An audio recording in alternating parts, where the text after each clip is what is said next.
réaliser plusieurs activités que je vais vous citer. Il s'agit notamment de la mobilisation des communautés sur la question de la libre circulation des personnes et des biens, de la participation à l'organisation des élections dans différents pays à travers des processus de sensibilisation et de mobilisation communautaire pour des élections justes et transparentes. Il s'agit aussi de la contribution à l'alerte précoce des conflits, à la contribution aussi à l'élaboration du programme communautaire de développement de la CEDEAO qu'on nomme PCD. Notre organisation a aussi présenté des rapports et des déclarations au Conseil des ministres et au sommet des chefs d'État et de gouvernement. Nous avons exécuté des projets de développement avec des partenaires de la CEDEAO dans le cadre de mécanismes communautaires tels que le Fonds FED de l'Union européenne, le Fonds CEDEAO-Espagne pour la migration et le développement, le portage du plaidoyer autour des accords de partenariat économique APE et le plaidoyer autour des changements climatiques et la gestion de l'environnement, et bien d'autres. Dans notre déclaration de Lomé au Togo en juin 2016, nous avions souligné que le FOSCAO devra être repensé et renforcé ainsi que ses différents réseaux et plateformes pour être à la hauteur de leur mission. Il s'agit pour nous de faire des organisations fêtières de la société civile de l'Afrique de l'Ouest, des porteuses de thématiques majeures que nous développerons, inspirées des orientations de politique de la CEDEAO et de ses programmes stratégiques. Nous nous sommes également engagés à travailler en synergie pour accompagner la CEDEAO et ses institutions en vue de la réalisation de la vision 2020. Aussi, des recommandations ont été faites à l'endroit de la CEDEAO afin qu'elle puisse appuyer davantage le FOSCAO pour l'organisation dans les meilleurs délais du Forum des peuples, instance suprême de gouvernance de notre organisation, dans le but d'améliorer sa performance tout en bénéficiant de la contribution effective de tous les réseaux et de la société civile ouest-africaine. Excellences, Mesdames et Messieurs,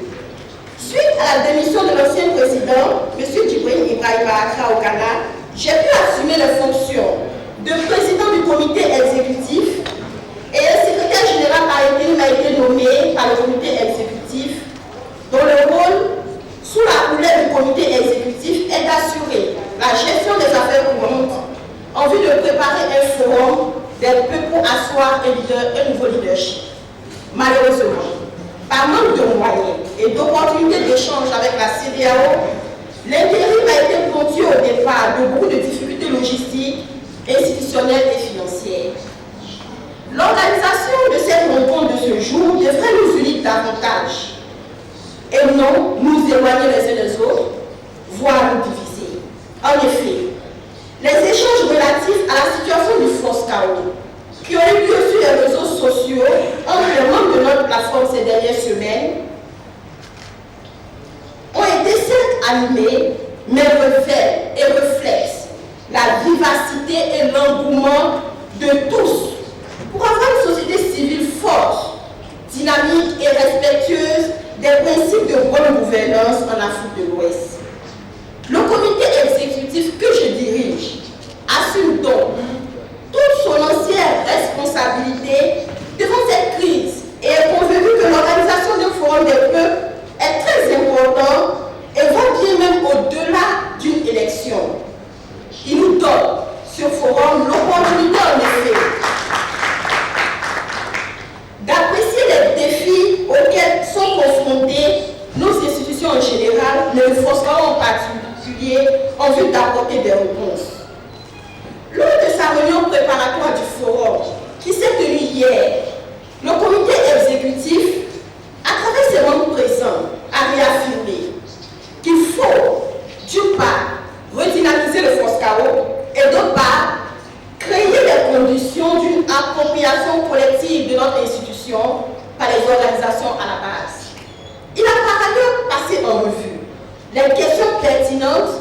liées à la faiblesse et à la confiance aussi bien des bailleurs que des membres et pense qu'il est important de transformer ces faiblesses et défis en force et opportunités. Excellences, Mesdames et Messieurs, chers collègues, mes nouvelles fonctions ne me permettent plus d'assumer une telle responsabilité. C'est pourquoi je voudrais vous rassurer que le comité exécutif sortant n'a jamais eu l'intention de rester indéfiniment au pouvoir, mais s'est engagé pendant plusieurs mois à organiser le Forum des peuples afin de renouveler le leadership de l'organisation. La divergence en son sein s'est plutôt posée en termes de date, de procédure d'organisation du forum et non de l'opportunité d'organiser un forum eu égard aux difficultés en termes de ressources et d'appui institutionnel de certains bailleurs dont la rareté s'est fait ressentir. Excellences, Mesdames et Messieurs,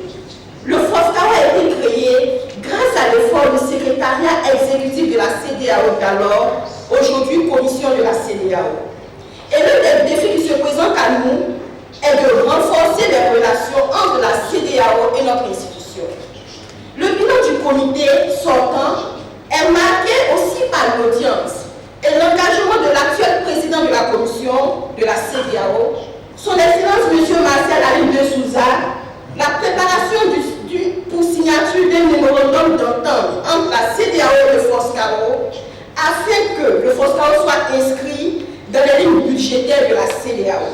ce qui stabilisera davantage le secrétariat et les plateformes nationales faites de l'anse du FOSCAO. Cet engagement de la CEDEAO permettra à terme au FOSCAO de ne plus dépendre uniquement du financement ponctuel des bailleurs, mais de consolider sa base institutionnelle et organisationnelle afin de mieux coordonner les plateformes qui devront elles-mêmes mener des activités dans les différents pays. Il permettra aussi de recruter un secrétaire général pour renforcer la dynamique du secrétariat. Ainsi, l'engagement du président de la CEDEAO, que nous avons rencontré le 8 août dernier à Abuja, et qui a accepté de présider le prochain forum des peuples, ce qui se soldera par des élections, est donc une grande opportunité à saisir pour le FOSCAO. Et comme l'a dit Madame la commissaire, l'honorable Alima Ahmed, commissaire de la sécurité de la CEDEAO, ce sera une occasion pour le FOSCAO de revenir à la maison. Excellences, Mesdames et Messieurs, le comité exécutif que je dirige a décidé de vous remettre sa démission à la fin de ses assises et suggère la mise en place d'un comité ad hoc de personnes hautement qualifiées et pétries d'expérience en termes de mobilisation de ressources en vue de continuer de relever les défis tant au niveau national que régional. Ce comité ad hoc aura la responsabilité de mobiliser certes les partenaires pour les émissions d'un plan d'action de 6 mois, de faire le suivi au niveau de la CEDEAO pour son appui au prochain forum des peuples, d'achever les initiatives déjà engagées pour la cérémonie, la signature des mémorandums d'entente entre la CEDEAO et notre institution, et enfin de recruter un secrétaire général.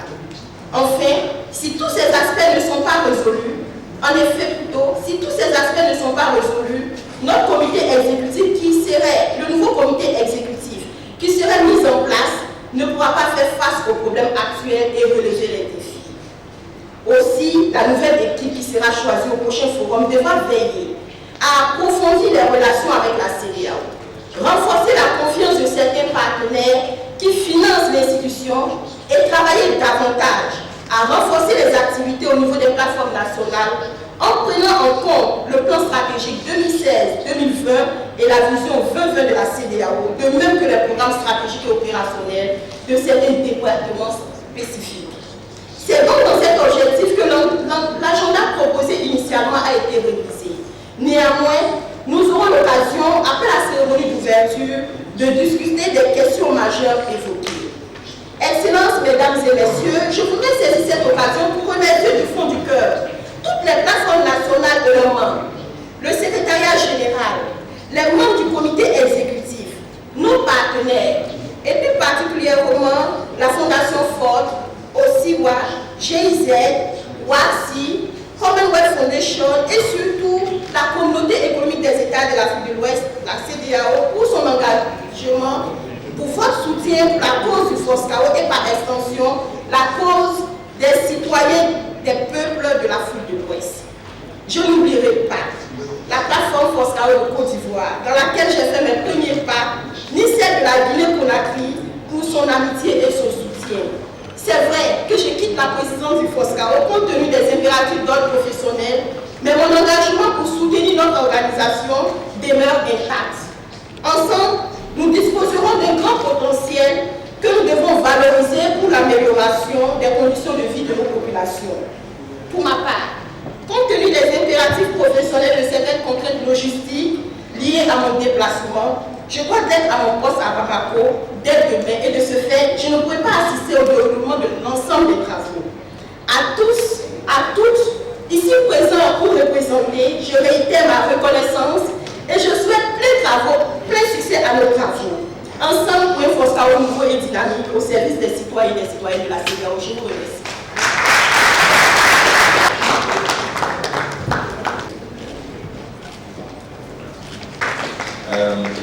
I think I'd like to go